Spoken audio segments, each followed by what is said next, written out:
देवा जय हो देवा, गौरी शंकर के बेटा जय हो गणेशा। जय देवा जय हो देवा, गौरी शंकर के बेटा जय हो गणेशा।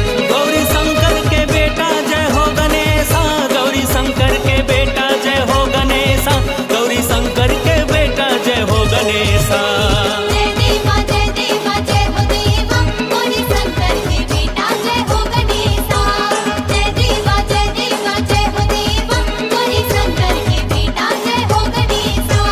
सुन ले मोरे पुकार, देवा सुन ले मोरे पुकार, मैं आए हो तोरे दुआर, मैं आए हो तोरे दुआर। जय देवा जय हो देवा, गौरी शंकर की बेटा जय हो गणेशा। जय देवा जय हो देवा, गौरी शंकर की बेटा जय हो गणेशा।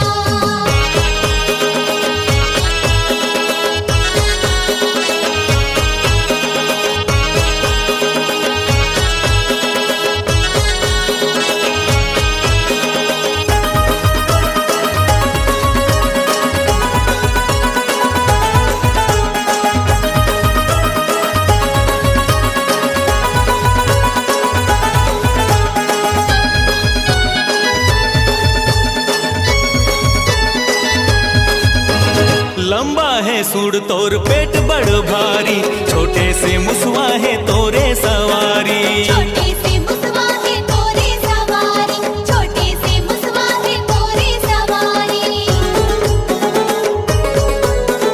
लइका सियान औ जमो नर नारी, श्रद्धा ले माथ नवावे तोर द्वारी। श्रद्धाले माथ नवावे तोर द्वारी, श्रद्धाले माथ नवावे तोर द्वारी। तोर पूजा करे संसार, तोर पूजा करे संसार, बल बुद्धि के दाता जय हो गणेशा।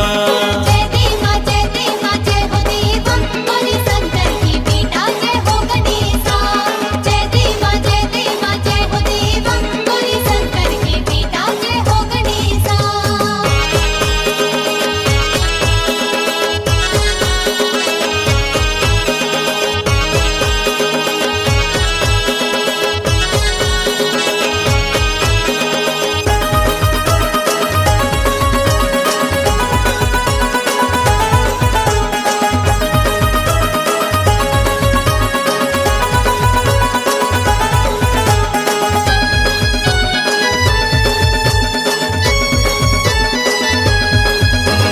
लड्डू के भोग तोला हवे बड़ प्यारा, तोर महिमा हवे देवा जगले नियारा। तोर महिमा हवे देवा जगले नियारा, तोर महिमा हवे देवा जगले नियारा। पहली सुमरनी में सुमरा मैं तोला, तोला चढ़ावा मैं नरियर के गोला। तोला चढ़ावो मैं नरियर के गोला, तोला चढ़ावो मैं नरियर के गोला। तोर सजे हवे दरबार, तोर सजे हवे दरबार, रिद्धि सिद्धि के दाता जय हो गणेशा। जय देवा जय हो देवा, गौरी शंकर की बेटा जय हो गणेशा। जय देवा जय हो देवा, गौरी शंकर की बेटा जय हो गणेशा। गौरी शंकर के बेटा जय हो गणेशा, गौरी शंकर के बेटा जय हो गणेशा, गौरी शंकर के बेटा जय हो गणेशा।